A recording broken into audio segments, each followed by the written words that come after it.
इस चीज़ को बदलने के लिए, लेकिन किसी को टाइम ही नहीं है। लोगों को गुमराह कर रखा है कि आप लड़ते रहो, कोई धर्म के नाम पे लड़ते रहो, कोई जाति के नाम पे लड़ते रहो, कोई किसी के नाम पे लड़ते रहो, बस हमारे इस चीज़ों से दूर रहो कि इस चीज़ के ऊपर कोई सवाल ना उठा ले। और अभी फ़िलहाल जो, मैं नाम भूल गया, जनता मोर्चा पार्टी ऐसा कुछ है, उन्होंने इस चीज़ को ठाना है कि इस चीज़ के ऊपर सवाल उठाने हैं।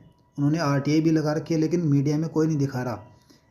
इन पे सभी पे भारत नाम लिखा हुआ है क्योंकि ये भारत ने ही निकाले हैं, लेकिन बाकी पे लिखा हुआ होगा रिज़र्व बैंक ऑफ इंडिया, यानी भारतीय रिज़र्व बैंक।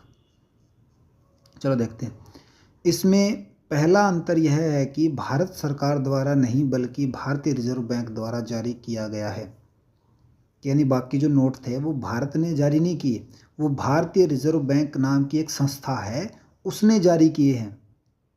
समझना। बात आगे विस्तृत रूप से समझाया गया है, देखते हैं। अब देखते हैं नेक्स्ट अपना चैप्टर है बैंकों का जन्म। बैंकों का जन्म किस प्रकार से हुआ? आप लोगों को पता नहीं होगा किस प्रकार से बैंक बने, बैंक की क्या स्कीम थी, कहाँ से ये लॉ एंड ऑर्डर, कहाँ से रूल एंड रेगुलेशन लेकर आए अपने बैंक के अंदर। चलो स्टार्ट करते हैं कि पश्चिमी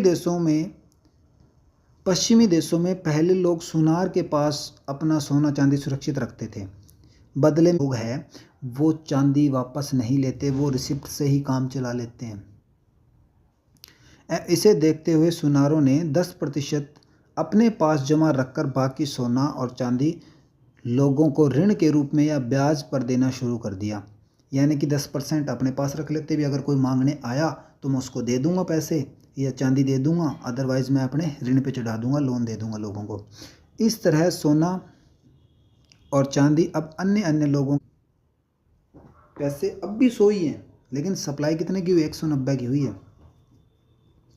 मान लो किसी शहर में कुल 100 तोला चांदी है और एक सुनार के पास जमा है, और इसमें से वह 10 तोला वापस देने के लिए रिजर्व बैंक में रख लेता है और 90% तोला को ऋण के रूप में ब्याज दे देता है। और ब्याज की दर अगर 6% की वार्षिक हो तो 90% तोला की है।